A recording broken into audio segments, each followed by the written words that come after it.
Hello students, welcome to Disha. Today we'll be talking about the ill effects of the coal mining and what serious respiratory and skin diseases it can lead to. So this is Yatharth here, let's start. We'll be knowing about what is coal exactly. This is the first question that should come to our mind, that what is coal? We all have seen coal, but how do we classify it? Is it a rock or some other thing? And how is it formed? We'll see why is it in news. Secondly, we'll see its share in the energy resources, especially of India. And then we'll see the coal mines in India. Okay, how coal are extracted or how coal is extracted. So let's start with what is coal. So coal is a combustible. Combustible means that can be burnt or induced to the process known as combustion. Okay, what is combustion? Burning something in the presence of oxygen or air. So combustible black or brownish black sedimentary rock formed from fossilized plant. Okay, so it is telling us two, three things. One thing is that it is a rock. It is confirming that it is a type of rock. Okay, it is also telling us the type of rock that it is sedimentary rock. That means it is formed when something undergoes the process of sedimentation. And sedimentations mean collecting towards the bottom. Okay, sedimentations mean collecting towards the bottom of something. Okay, it is also same as precipitation, but that we talk in the liquid. We are talking more in the organic and solid forms now, so we'll call it sedimentation.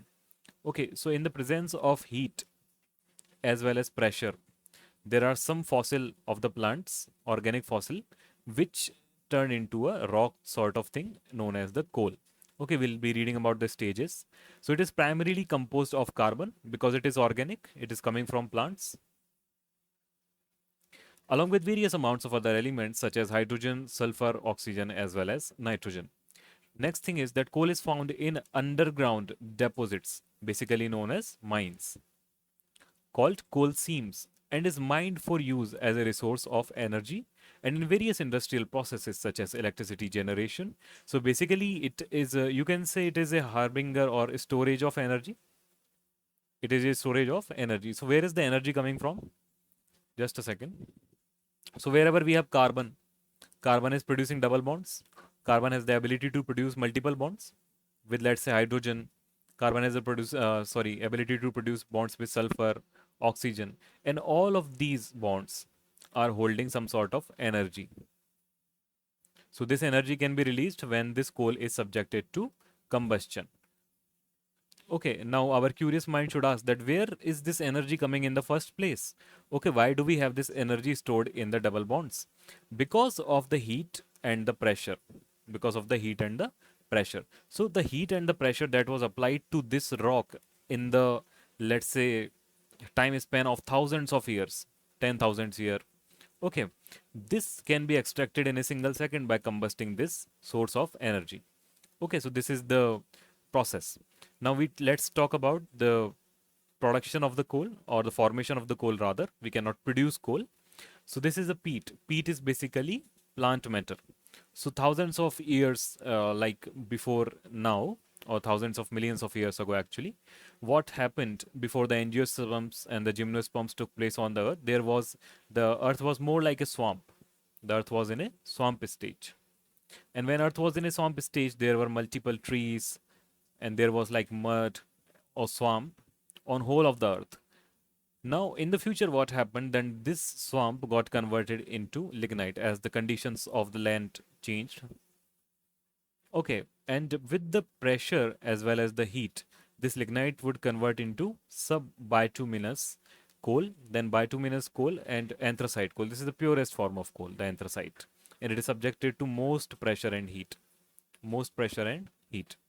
Okay, so we like this sort of coal, the bituminous coal usually. This is the coal we use. Anthracite we can also use, but it is more pure. Okay, and very, very old. So it is not very economical for us to use this right now. But you just remember that it is formed from the fossilized fossil of plants. Okay, now next, see why is it in news? So prolonged exposure to coal mining pollutants has resulted in widespread respiratory and skin disease. Okay, so now what we see that when it is combusted, all of these particles will be rendered free in the air. And if you are inhaling these particles, they are essentially going to your lungs. They're essentially going to your lungs via your trachea. Trachea then bronchus and bronchi, and finally to the alveoli of the lungs. Okay, this can also create a disease known as the black lung disease. The black lung disease, where the lung itself starts to look like the black of coal. Okay, so prolonged exposure to the coal mining pollutants such as coal dust, particulate matter, sulfur dioxide. Please remember this coal has sulfur dioxide. Okay, many people do confuse that coal does not have this, but coal has sulfur. And heavy metals like mercury and lead can lead to widespread respiratory and skin disease in the coal mining areas. Furthermore, what we see, these pollutants are released during mining operations, okay, transportations and processing of coal. This can also lead to disease like pneumoconiosis. Okay, pneumoconiosis, which is also known as the black lung disease. Chronic bronchitis. Chronic means long exposure, which is not sudden. Okay, sudden means in medical terms we can say acute. Sudden is known as acute, and long term is known as chronic. And asthma. Skin disease may asthma is basically difficulty in breathing. So any difficulty in breathing can be known as asthma. It is not a specific disease. If somebody is saying they have asthma, they means they have very much difficulty in breathing. All right, just a second. Okay, so skin disease may occur due to contact with coal dust and chemicals used in mining process. Okay, next we see the share in the energy, that why do we still need to mine coal if it is so harmful to mine it? All right, because of the energy and the dependency on the coal. So how much we are dependent on the coal, let's see.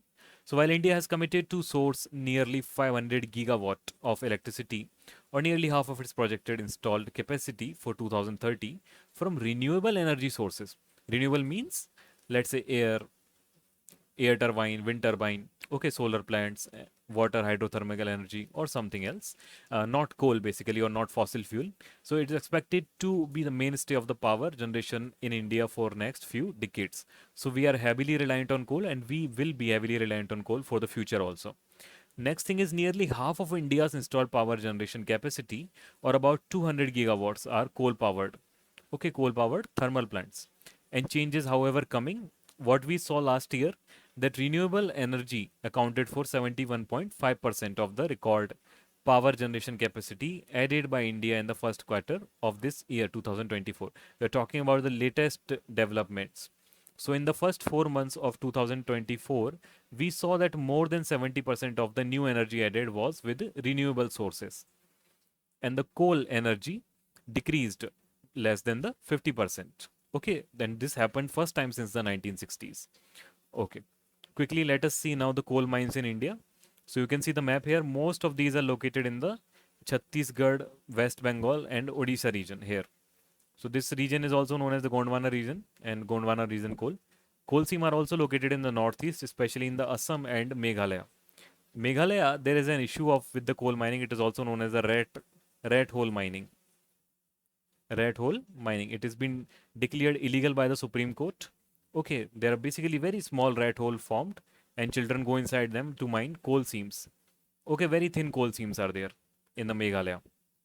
So this you can read. There are small coal mines here in Gujarat, Rajasthan also, Jammu and Kashmir and Tamil Nadu, but they don't matter a lot. Most of the coal is coming from Chhattisgarh, Jharkhand, West Bengal and Odisha, these four states.